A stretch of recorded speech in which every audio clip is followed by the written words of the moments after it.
On July 22, 1991, at about 11:30 p.m., a man ran out of an apartment building at 924 North 25th Street in Milwaukee, Wisconsin. He was half naked. A metal handcuff was dangling from his left wrist. He was hysterical, panting, his eyes wide with terror. He ran straight toward a passing patrol car and begged the two officers for help. He told them that a crazy man had kidnapped him, that he had him chained up, that he had threatened to cut out his heart and eat it. The police officers, two experienced agents named Robert Routh and Rolf Mueller, listened with professional skepticism, but decided to investigate. They went up to apartment 213 of the Oxford Apartments building, accompanied by the man who lived there, a tall, blonde, 31-year-old with large gold-rimmed glasses and an oddly calm expression. The man was polite, cooperative. He spoke softly with a neutral Midwestern accent. He seemed genuinely confused by the situation, as if it were all a misunderstanding between adults. He invited them in with a friendly gesture. One of the officers asked to see the key to the handcuffs the other man was wearing. The blonde man calmly pointed toward the bedroom and said it was on the nightstand, that he would go get it. But Officer Mueller decided to go himself. He entered the bedroom. He opened the nightstand drawer, and inside he found something that wasn't a key. They were Polaroid photographs, dozens of them.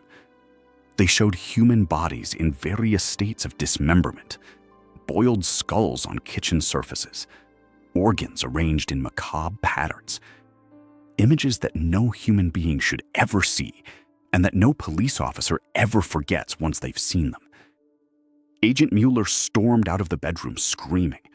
His partner Roth subdued the blonde man in seconds, threw him to the tile floor, and handcuffed him with a force that reflected the horror he had just experienced. Then they began to search the apartment methodically. What they found inside that small, one-room apartment in an unremarkable building in a working-class neighborhood of Milwaukee is one of the most appalling discoveries in the history of American crime. In the refrigerator, they found a human head, preserved in a compartment. In the freezer were 3 more heads, along with a human heart wrapped in plastic, a piece of identifiable muscle, and a bag containing internal organs. In a bedroom closet, they found 2 complete skulls, cleaned and bleached, 2 human hands, and other anatomical parts preserved in formaldehyde. In a 200-liter blue barrel in the corner of the bedroom were 3 human torsos in various stages of decomposition, submerged in muriatic acid. In a cardboard box, they found bones meticulously cleaned and bleached with chemicals. In a pot on the stove, still warm, were human remains being slowly processed. And throughout the apartment, permeated by the walls, the carpet, the furniture, was the smell. A sweet, heavy, nauseating smell that the building's neighbors had been complaining about for months to the landlord and the building management, and that the blonde man had always explained away as spoiled meat in the freezer, problems with the bathroom plumbing, an exotic cooking experiment gone wrong. And people believed him because he was polite, because he was white, because he spoke softly and wore glasses and worked in a chocolate factory, because he didn't look like the kind of man who lived with dozens of human body parts in his apartment. The blonde man's name was Jeffrey Lionel Dahmer. In the hours, days, and weeks that followed, he would confess to investigators the murder of 17 men and young boys over the course of 13 years. He confessed with clinical calm, descriptive meticulousness, and an apparent emotional honesty that deeply disturbed even the experienced investigators taking his statement. He showed no performative remorse. He made no attempt to bargain. He simply told his story. This is his full story, not the Netflix dramatized version, not the quick summary from the newspaper headlines. This is the real life of Jeffrey Dahmer, told from beginning to end. Get comfortable, dim the lights, and prepare yourself, because this story begins in the most ordinary way imaginable. It begins with an American family that seemed perfectly normal in every outward detail. Jeffrey Lionel Dahmer was born on May 21, 1960, in Milwaukee, Wisconsin. His father, Lionel Dahmer, was a doctoral student in analytical chemistry at Marquette University at the time of his birth, a dedicated student with genuine intellectual ambition and a promising professional future. His mother, Joyce Annette Flint, was a teletype operator at a local company, a young woman with a documented history of mental health issues, including severe depression, chronic anxiety, and erratic behavior that intensified during periods of stress. The marriage between Lionel and Joyce had been troubled almost from the start. They had met at university and married young in August 1959 after a relatively short courtship. Joyce became pregnant with Jeffrey almost immediately. The couple lived in a small apartment near the university campus, where the combination of Lionel's academic demands, Joyce's growing emotional problems, and the financial strain of an unplanned baby created a tense domestic atmosphere from Jeffrey's earliest days. Jeffrey's very early childhood was, according to most family accounts, relatively normal on the surface. He was a blonde, smiling, curious boy who enjoyed playing outdoors and had a close and affectionate relationship with his father whenever he could spare the time. Lionel would recall years later that Jeff was a cheerful and sociable child in his early years, a boy who laughed easily, enjoyed physical games, and constantly sought his parents' attention and affection with the typical energy of any young child. But the family dynamic deteriorated rapidly and visibly to any attentive observer. Joyce suffered increasingly severe depressive episodes that left her incapacitated for days or weeks at a time.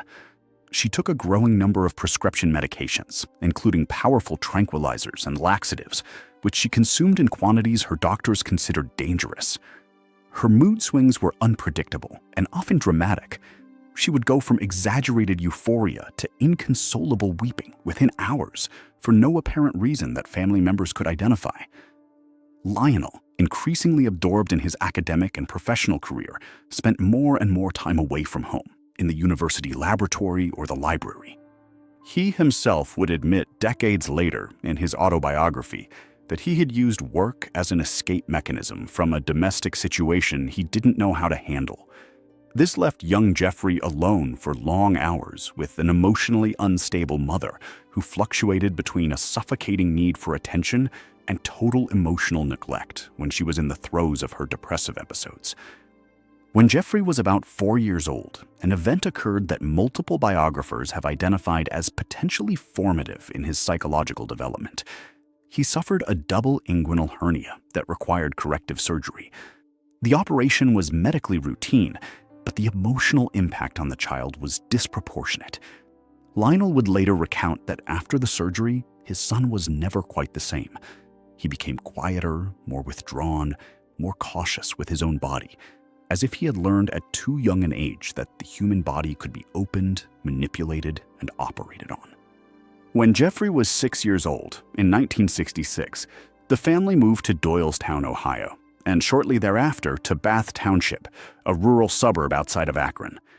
The family home in Bath was surrounded by dense woods, isolated from the nearest neighbors by considerable distances, a quiet and solitary place that, for an introverted child like Jeffrey, became a self-contained universe where he could spend hours without interacting with anyone. It was here, in the woods of Bath Township, that Jeffrey developed the interest that would define his inner life for the rest of his existence. He began collecting dead animals he found during his solitary walks through the woods: roadkill raccoons, fallen birds, cats he found on the side of the nearby state highway, squirrels, small rodents.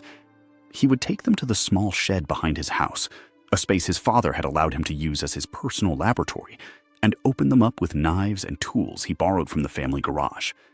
He separated the flesh from the bones with methodical patience. He dissolved the soft tissues in acid, using chemicals his father, the professional chemist, kept in the house for his own experiments. He cleaned the skeletons meticulously and stored them in labeled glass jars. For Jeffrey, this wasn't animal cruelty in the conventional sense of the term. It's important to understand this nuance. He wasn't torturing live animals. He didn't enjoy causing suffering. What specifically fascinated him was the physical process of decomposition, the detailed mechanics of how a body disintegrated, how the parts separated from one another, how the bones were exposed as the flesh chemically disappeared. It was an anatomical curiosity that, in another context, with a different focus, might have been directed towards science, toward forensic medicine, toward evolutionary biology. His father, in fact, thought for many years that his son was developing a legitimate and promising scientific interest. He bought him a professional children's chemistry set. He taught him proper bone bleaching techniques. He patiently explained the chemical processes of decomposition. Lionel Dahmer couldn't have known, couldn't have even suspected that he was nurturing something that had absolutely nothing to do with legitimate science. Decades later, he would write a harrowing autobiography titled Father of a Murderer, in which he attempted to reconcile the love he felt for his son with the unimaginable horror of what he had become. In that book, Lionel asks himself again and again, almost obsessively, whether the signs were there from the beginning, whether he should have seen them, whether he could have intervened in time. The honest answer is probably yes, but the answer is also that no reasonable parent expects their child to become what Jeffrey Dahmer eventually became. In his teens, Jeffrey Dahmer's social life deteriorated rapidly and visibly. The curious, smiling boy of his early years gradually transformed into a deeply isolated teenager, socially awkward in even the most basic interactions, and increasingly dependent on alcohol as an emotional escape. He began drinking regularly at 14, buying beer and hard liquor with a fake ID he had obtained at school. By 15, he was a functioning alcoholic, carrying a metal flask to school and drinking Scotch whiskey during classes, especially those he found boring or socially challenging. His classmates noticed his erratic behavior, but interpreted it as just another eccentricity from a strange kid they already considered different. At Revere High School, where he was a junior, Dahmer was informally known as the class clown, a guy who did exaggerated imitations of people with disabilities, provoked laughter with theatrically outlandish behavior, and drew attention in ways that teachers found annoying but essentially harmless. There are even school photos of him making exaggerated faces or striking ridiculous poses, clearly desperately trying to be seen, to be recognized, to be anything but invisible. But behind the public antics was an inner void that expanded with each passing year. He had no true friends, only acquaintances who tolerated his presence. He had no romantic relationships of any kind. He had no clear academic goals or identifiable career ambitions. And he had a deep secret he couldn't share with absolutely anyone around him. He was sexually attracted to men. In rural America of the 1970s, in a small, conservative Midwestern community, being gay was a devastating social stigma that could result in physical violence, total exclusion, and family rejection. There were no public role models. There was no accessible support community. There wasn't even a common language to talk about what he felt without it being automatically treated as a mental illness or a moral perversion. Jeffrey learned early on to hide his sexual orientation with the same obsessive meticulousness with which he would later learn to hide everything else about himself. This constant practice of emotional duplicity, this ability to maintain an acceptable surface while concealing a radically different inner world, became second nature to him. It wasn't simply a mechanism for social survival, it was a complete psychological architecture. It was during this lonely teenage period that he discovered pornography. He started with mainstream material he found in neighborhood dumpsters or adult magazine shops he gained access to with his fake ID. But mainstream material quickly lost its appeal. He needed something more intense, darker, more extreme. He sought out and found increasingly violent, increasingly disturbing pornographic material. And in his lonely mind, during the long hours of isolation in his room, he began to develop fantasies that went far beyond anything the images showed him. One of these recurring fantasies, which he would describe decades later in his confessions, was particularly disturbing. He imagined finding an unconscious young man, taking him home and keeping him there permanently. Not to cause him pain, not to torture him, simply to have him, to possess him, to make sure he never left. It was a fantasy of absolute control, born from a paralyzing fear of abandonment. And although at that time it was still just a private fantasy in the mind of a lonely teenager, it already contained the exact seeds of everything that would follow. During this same period, he also began wandering the suburban neighborhoods of Bath Township at night, peering through the lit windows of houses. He would later admit that these long nighttime walks, which stretched over several years of his adolescence, were an essential part of his dark psychological development. It was compulsive voyeurism, a way of consuming other people's lives without the terrifying risk of actual contact. But it was also, without him consciously putting it that way, practical training. He was learning to move silently without being seen. He was learning which windows were lit at what times. He was learning the neighborhood's schedules and the routines of families. Without yet knowing it, he was preparing for something. In 1978, the year Jeffrey graduated from high school, his parents' marriage collapsed definitively and spectacularly. Lionel and Joyce divorced in a bitter, protracted, and publicly humiliating process for the entire family. Joyce, in a decision many later psychologists would consider crucial, moved to Wisconsin, taking Jeffrey's younger brother, David, then 12 years old, with her. Lionel moved temporarily to a nearby motel with his new girlfriend, and Jeffrey, having just turned 18, was left completely alone in the family home in Bath Township.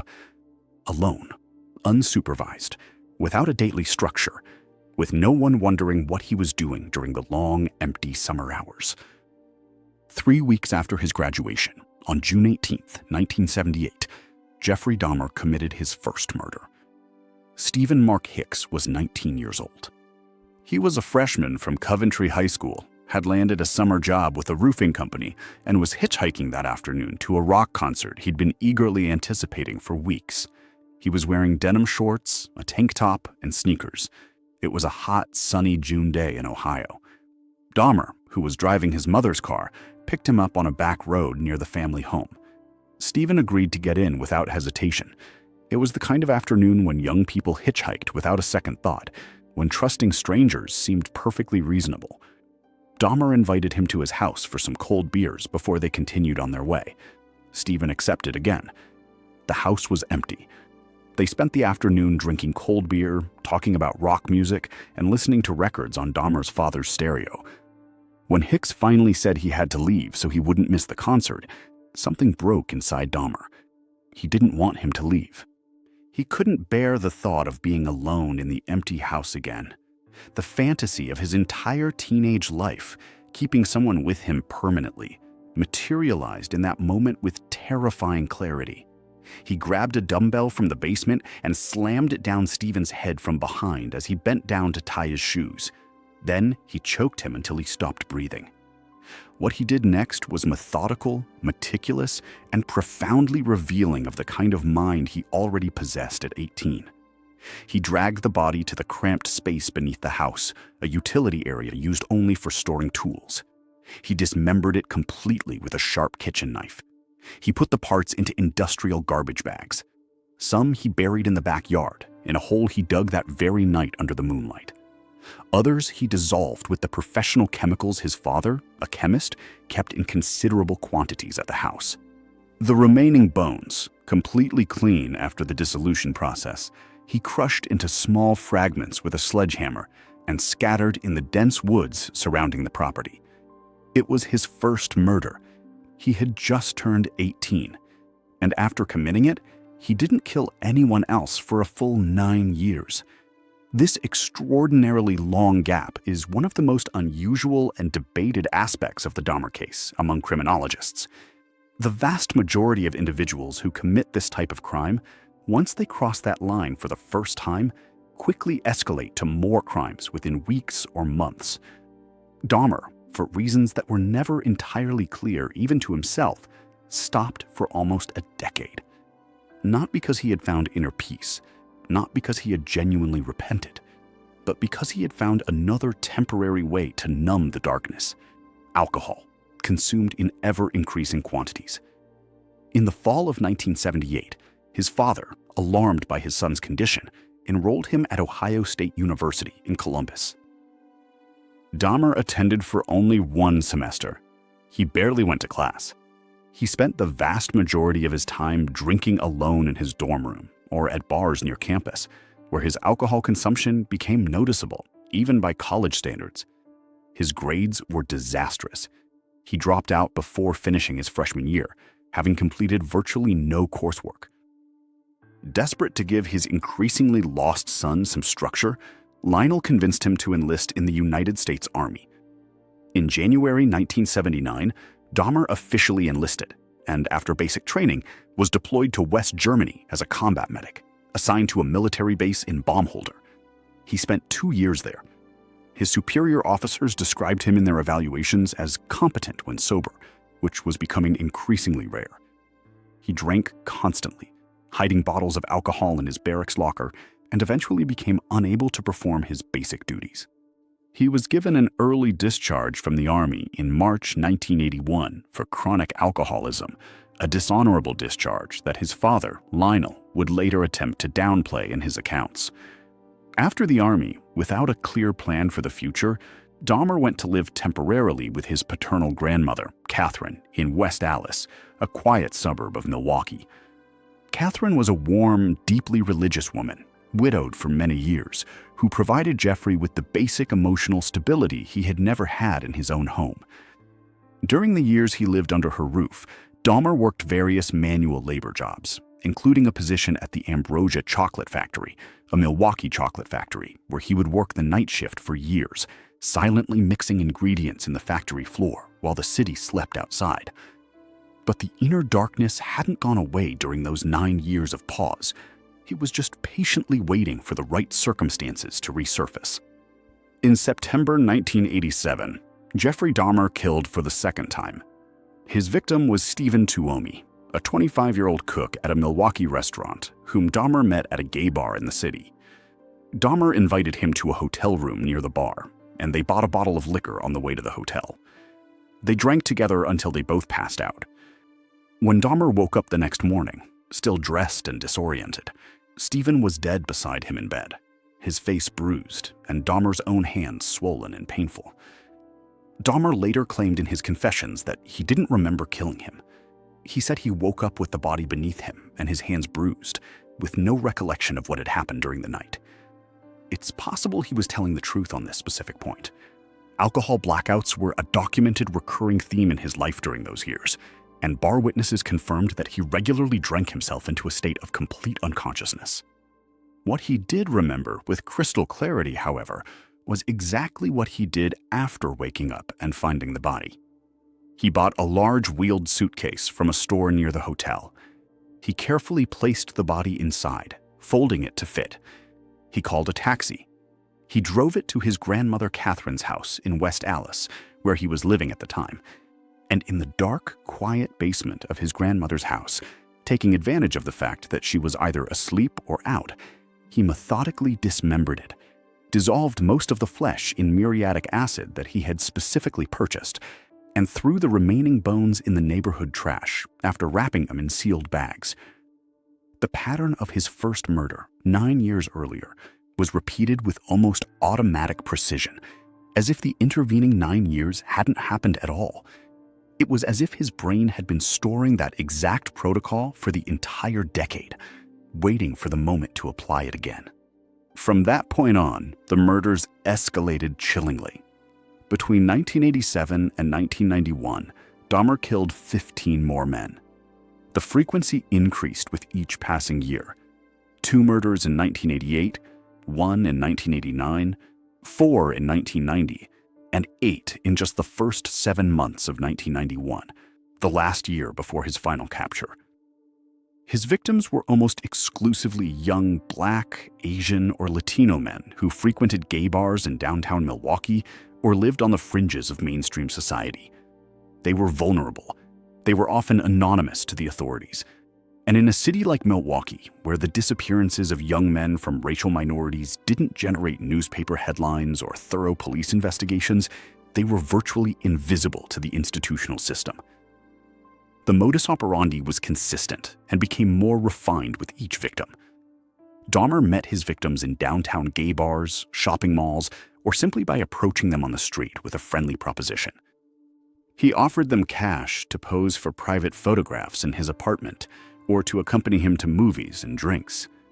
The offer of money was important.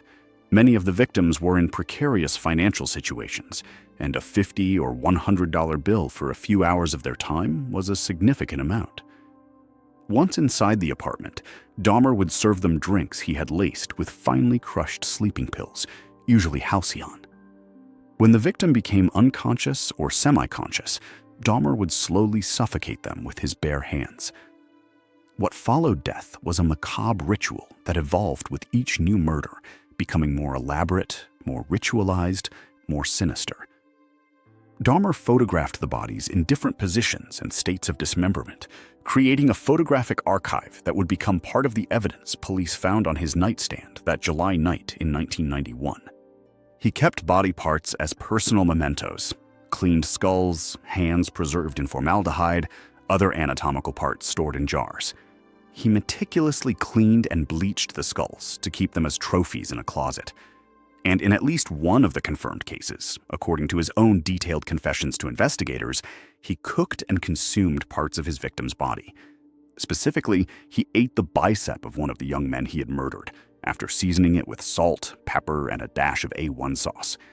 He would later state with disturbing calm that he wanted the victims to become a part of him physically, to remain with him permanently, never to be able to leave him. But perhaps the most deeply disturbing aspect of Dahmer's crimes was not what he did with the bodies after death, but what he actively tried to do with some of them before they were completely dead. During his final months, Dahmer experimented with what he called zombification in his confessions. His stated goal was to create a living person completely subservient to his will, a permanent companion who could neither physically resist nor leave the apartment. To achieve this, he drilled small holes in the skulls of some of his victims while they were sedated but still technically alive, and injected muriatic acid directly into the frontal lobe of their brains through these holes. The result, in every single case he attempted, was brain death within hours. But the very fact that he tried repeatedly, that he genuinely believed he could create a human being reduced to a state of absolute obedience by selectively destroying specific parts of their brain, reveals a mindset that transcends even the usual categories of clinical criminology. What makes Jeffrey Dahmer's story doubly horrifying is not just the systematic detail of his crimes, but the multiple concrete opportunities the institutional system had to stop him and catastrophically squandered them in ways that defy all administrative logic. The most famous and shameful case of police failure occurred on May 27, 1991, just 2 months before his final capture. A 14-year-old boy named Konerak Synthosomephone, the son of Laotian immigrants who had come to the United States fleeing the war, escaped from Dahmer's apartment 213. He was completely naked. He was bleeding from the head. He was clearly disoriented and under the influence of powerful drugs. He could barely walk. 2 women from the neighborhood, Sandra Smith and Nicole Childress, both black, found him staggering in the street in broad daylight. They immediately recognized that something terrible was happening. They called 911. When the police officers arrived, Dahmer was also there, having followed the boy after seeing him run away from her apartment. Dahmer told the officers that Konerak was her 19-year-old boyfriend, that they had had a minor domestic dispute, and that the boy had drunk too much at a party and therefore seemed disoriented. The 2 women protested vehemently. They insisted that something was very wrong. They pointed out that the boy clearly looked underage. They indicated that he was visibly injured and bleeding. The police officers, all white men, ignored their protests. The officers then escorted Dahmer and Konerak back to Dahmer's apartment, carrying the semi-conscious boy. The smell in the apartment was overwhelming, almost unbearable. A body in an advanced state of decomposition lay in the next room, partially covered with a dirty sheet. But the police did not search the apartment. They did not verify Konerak's identity with his parents, who lived just a few blocks away. They did not check their computers to see if Dahmer had a criminal record. Had they done so, with any minimal professional diligence, they would have discovered something extraordinary. Dahmer was a registered offender, convicted in 1989 precisely for molesting Konerak's older brother, a boy named Somsak Synthesonphone, who was also 14 at the time of that earlier incident. In other words, Dahmer was doing the same thing with the same type of victim in the same family 2 years later. The police left the apartment. They literally left Konerak Synthesonphone, a 14-year-old boy who had escaped with all his might, back in the hands of his attacker. They laughed among themselves in the patrol car on the way back to the station, discussing over the radio the boyfriend's quarrel they had resolved, racist and homophobic comments that were recorded in the police logs. That same night, within hours of the police leaving, Dahmer killed Konerak. He was exactly 14 years old. This incident became one of the most shameful and emblematic police failures in modern U.S. history. The two specific officers who handed Konerak back to Dahmer, John Balcerzak and Joseph Gabrish, were initially fired from the Milwaukee Police Department following public outrage. But in a decision that sparked even more outrage, they were later reinstated to their full positions after a successful union appeal. They even received back pay for the months they had been suspended. One of them, John Balcerzak, was eventually elected president of the Milwaukee Police Officers Union years later. The victims' families never received a formal apology from the police department. But Konerak's devastating case wasn't the only institutional failure. The residents of the Oxford apartments had complained repeatedly and in writing for months about the strange, persistent odor emanating from apartment 213. They had heard disturbing noises at night, the drawn-out whine of chainsaws, muffled banging against the walls, stifled screams, strange singing. They had called the building's landlord, Sopa Princewell. They had called management. They had called the police on several occasions. No one ever seriously investigated. The smell was awful, yes, but Dahmer always had a coherent explanation. The meat in his freezer had spoiled due to an electrical fault. He was cooking exotic Vietnamese food. The bathroom drain was clogged, and he had called a plumber. And people repeatedly believed him, or at least accepted his explanations without further investigation, because he was a white, blonde, bespectacled, polite man who spoke calmly and worked in a respectable factory. The racial factor in the Dahmer case is absolutely impossible for any honest analyst to ignore. The vast majority of his victims were young men of color, African Americans, Asians, Latinos. The communities they came from had repeatedly tried to alert the authorities about the disappearances. The two women who found Konerak naked in the street were black, and their warnings were systematically ignored. The police officers who ignored those warnings were white and never faced serious consequences. The painful question that the victims' families asked then, and that many people rightfully continue to ask today, is direct and brutal in its simplicity. Would Dahmer have lasted 13 years killing with impunity if his victims had been young white men from suburban middle-class families? Jeffrey Dahmer's trial began on January 30th, 1992 in a Milwaukee state court. Unlike Ted Bundy, who arrogantly represented himself and turned his trial into a personal showcase of his legal acumen, Dahmer did not contest the basic charges. He pleaded guilty to all 15 murders, but pleaded legal insanity, arguing that his actions were the product of a severe mental illness that prevented him from distinguishing between right and wrong or controlling his impulses at the time of the crimes.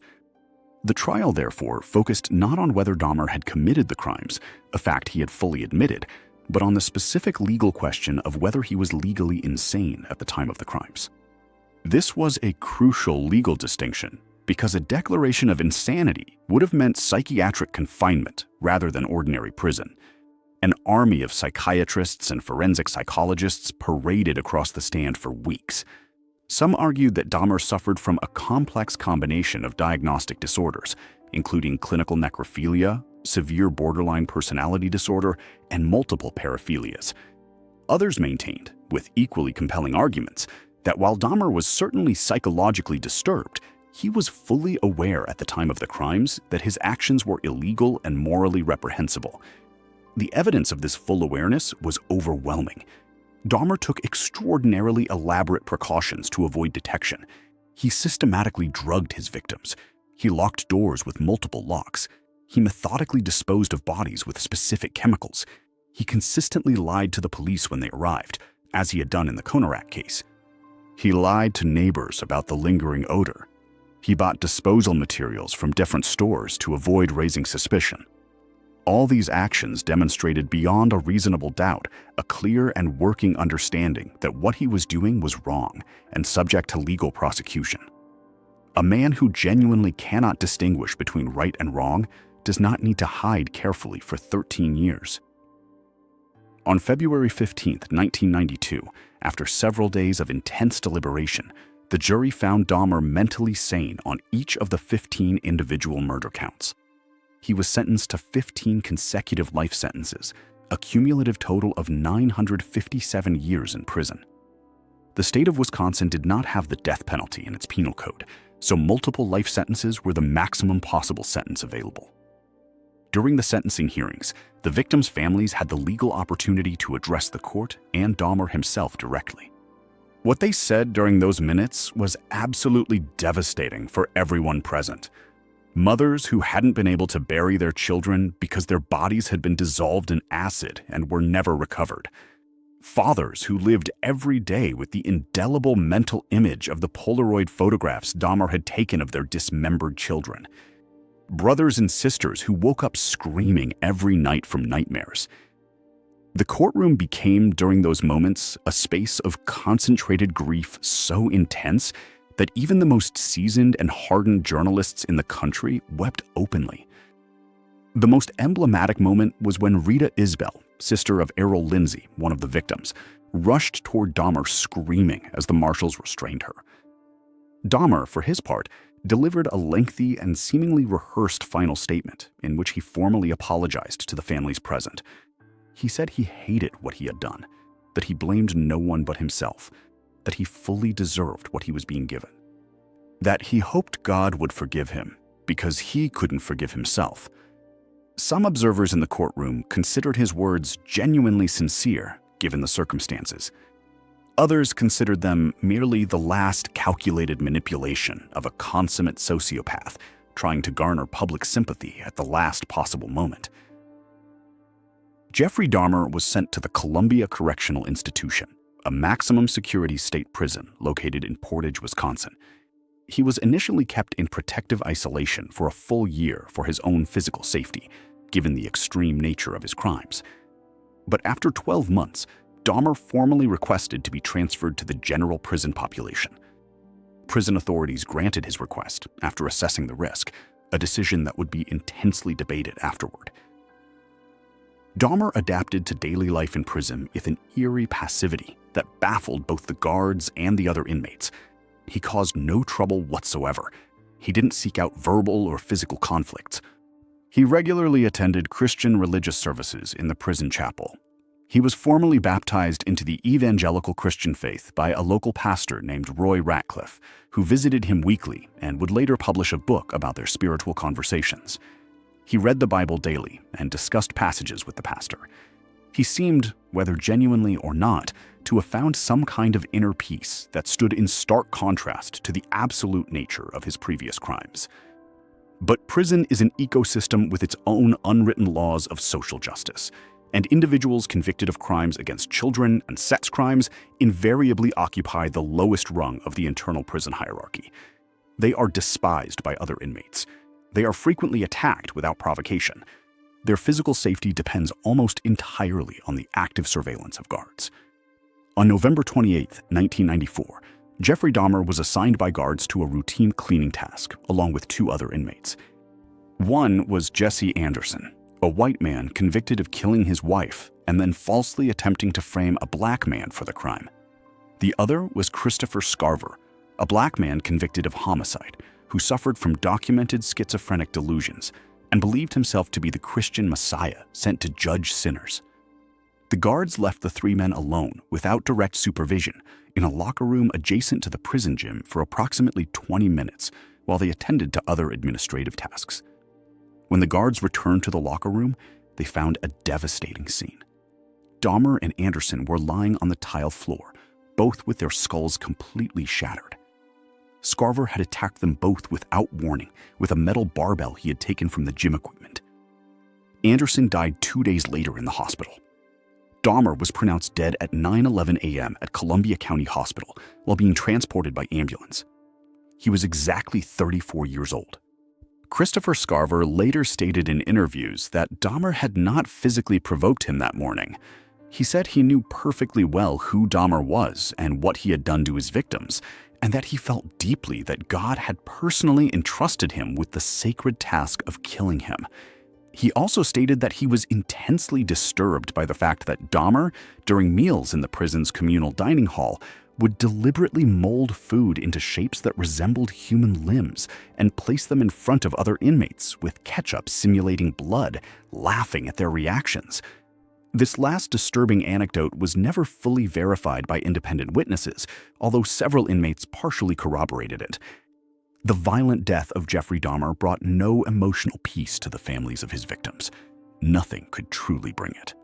But it did formally close a chapter in Milwaukee's criminal history that had left deep and lasting scars, not only on the families directly affected, but on entire communities in the city. The Oxford Apartments building, where Dahmer had lived and killed for years, was completely demolished in November 1992, just months after his sentencing. The city made the decision following sustained pressure from neighbors and the victims' families. The site remained empty for years, a vacant lot that neighbors actively avoided, as if the earth itself were contaminated by what had happened above it. Nothing new was ever built on the exact spot, and the space remains a public park today with a discreet memorial to the victims. The Dahmer case led to significant and lasting reforms in police procedures at the Milwaukee Police Department and in many other departments across the country. New formal protocols were implemented for investigating missing persons, especially those from minority communities. Stricter requirements were established for mandatory identity verification in domestic incidents before closing any case. Intensive training programs were created to sensitize officers to critical issues of race, sexual orientation, and implicit bias in their work. These reforms came, of course, too late for Dahmer's 17 victims, but they likely saved many lives in the years that followed. The cultural impact of the case was equally profound and lasting. Dahmer became a name that quickly transcended daily crime headlines and entered the broader cultural conversation about exactly what kind of monsters a society can produce and what collective responsibility that society bears when it does. The 2022 Netflix series, directed by Ryan Murphy and starring Evan Peters in a multi-award-winning performance, intensely reignited this public debate by deliberately focusing the narrative not on Dahmer as the protagonist, but on his individual victims, the minority communities that were systematically ignored by the authorities, and the institutional system that repeatedly and predictably failed. Lionel Dahmer, Jeffrey's father, lived with the crushing weight of his son's story until his death in 2024. He never stopped trying to understand exactly what had gone wrong in Jeffrey's development. He never stopped wondering if he could have somehow prevented it with earlier intervention. In his autobiography, he wrote a sentence that, perhaps better than any other, encapsulates the specific and unique horror of the Dahmer case. He said that the most profoundly terrifying thing was not that his son had turned out to be a monster. The most terrifying thing was that for years, for decades, he didn't appear to be one at all in anyone's eyes. And that is ultimately the darkest and most unsettling lesson of the entire Jeffrey Dahmer story. It's not that monsters exist among us. We already knew that. It's that monsters live among us without appearing to, work alongside us silently, greet us politely in the morning, and that the institutional system meant to protect us from them can fail in such catastrophic and predictable ways that when someone in authority finally opens the right door to the right apartment, what they find inside is too horrific for the human mind to fully process. Thank you for listening. If you're still awake, I hope this story has given you something to think about as you close your eyes. And if you've already fallen asleep, then this documentary has served its purpose perfectly. In any case, good night.